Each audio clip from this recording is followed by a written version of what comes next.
He never learned to read, but points to gravestones and recites names he shouldn't know. I am a first-grade teacher. My life's work, the craft I have dedicated myself to, is the patient, methodical, beautiful process of teaching a child to read.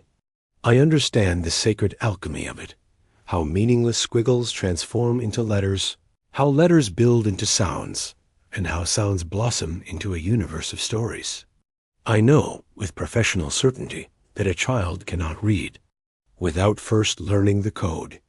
It is a fundamental, unbreachable rule of developmental psychology. My son, Leo, is 4 years old. He cannot read his own name.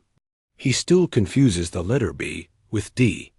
And yet, in the silent, sun-dappled grounds of Oak Hill Cemetery, my illiterate son can read the names of the dead. Oak Hill is not a morbid place. It's the oldest cemetery in our town, a sprawling, park-like expanse of rolling hills, ancient oak trees, and weathered stone. My wife, Anna, a landscape designer, loves the peace of it. We often take walks there on Sunday afternoons, a quiet alternative to the crowded parks. Leo loves to run on the soft grass. The game, as we first called it, began last spring. Leo, who at home could not distinguish cat from hat in his picture books, walked up to a tall slate gravestone, its inscription worn nearly smooth by 2 centuries of weather. He placed his tiny hand on the stone, traced the faint, unreadable letters with his finger, and said, with perfect, clear pronunciation, "Elijah Crane." I chuckled, assuming he was repeating a name he'd heard me or Anna say. "That's right, buddy," I said, not really paying attention, but then he ran to another stone, a thick granite marker from the early 1900s. He did the same thing, traced the carved letters, and announced, "Silas Blackwood." He went to another, Peter Albright. He moved from stone to stone, a small, cheerful boy playing a game of impossible recognition, reciting the names of people who died long before his great-grandparents were born. How is he doing that? Anna whispered to me, a look of awe and confusion. On her face, I, the teacher, the expert in early literacy, had a dozen logical explanations ready. He must be remembering the shapes of the names, I reasoned. Or he's just repeating names he's heard before. It's a coincidence, a memory trick. I clung to these explanations because the alternative was unthinkable. But my explanations began to crumble the day the game evolved. He pointed to a simple, unassuming headstone. "Henry Gable," he said, as usual. Then he tilted his head. He always whistled when he worked. He ran to another. Matthew Reed, his wife Mary, made the best. Bred in town. A cold dread washed over me. This was no longer a memory trick.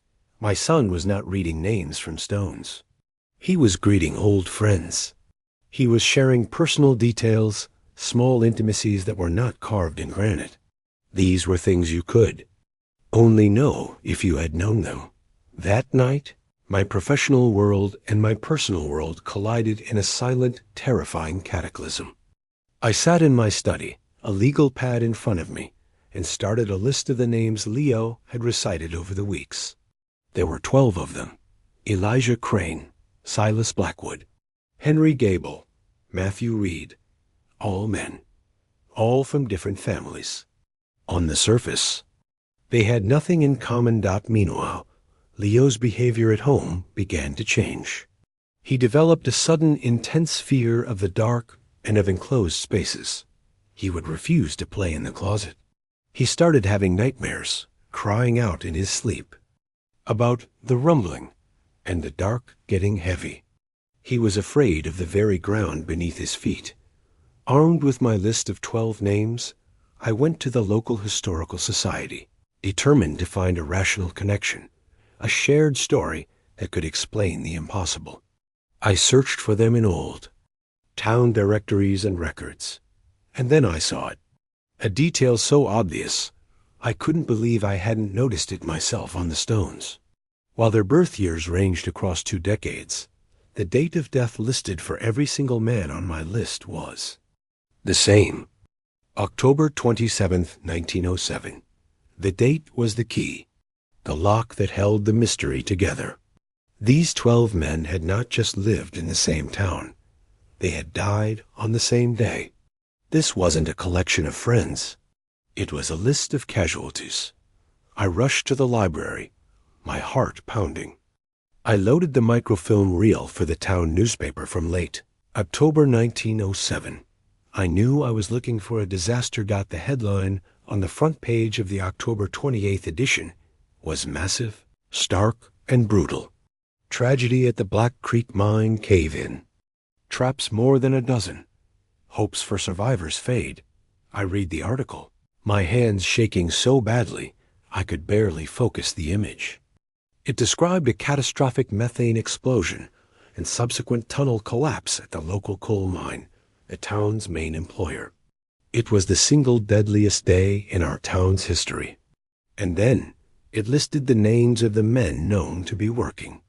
In the affected tunnel, the men who were lost: Elijah Crane, Silas Blackwood, Henry Gable, the whistler, Matthew Reed, whose wife made the best bread.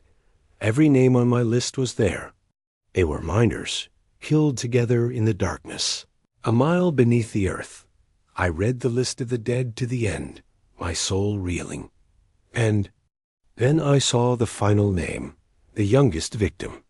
A 14-year-old boy who worked as a trapper, opening and closing the heavy ventilation doors deep in the mine. A boy who should have been in school, but was instead breathing coal dust to help his family survive. His name was Walter Dott, and then I remembered. I remembered a walk through the cemetery weeks ago. Leo had pointed to a small, unmarked patch of grass in the corner of the large miner's plot. He hadn't said a name.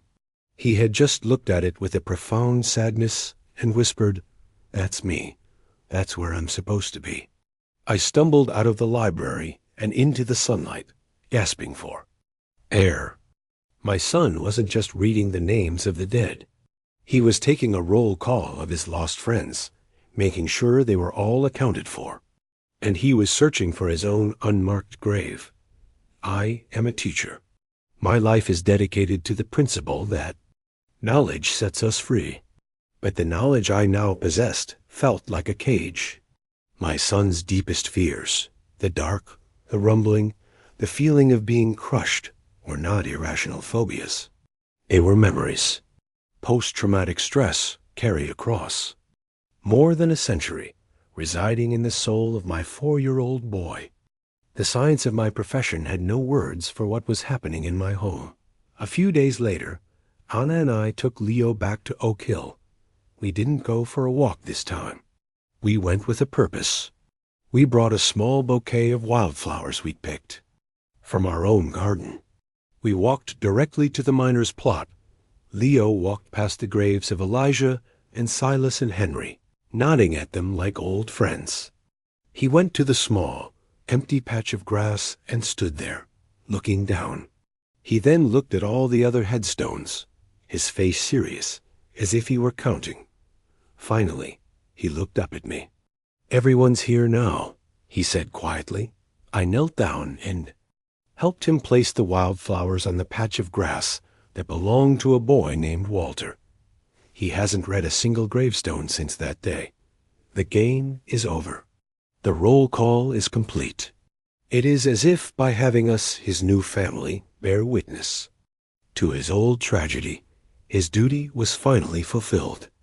The souls of the Black Creek Mine can finally rest. I still teach first grade. I still feel a profound joy when a child's eyes light up as they decode their first word. Literacy is a miracle.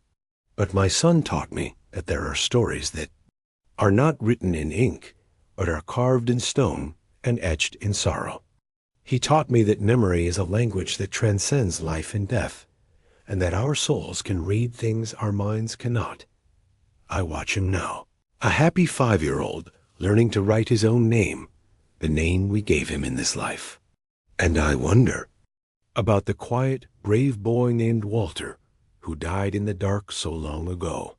And I pray, with all the hope of a father, that the story my son writes for himself in this life is one filled with nothing but sunshine, open spaces, and light.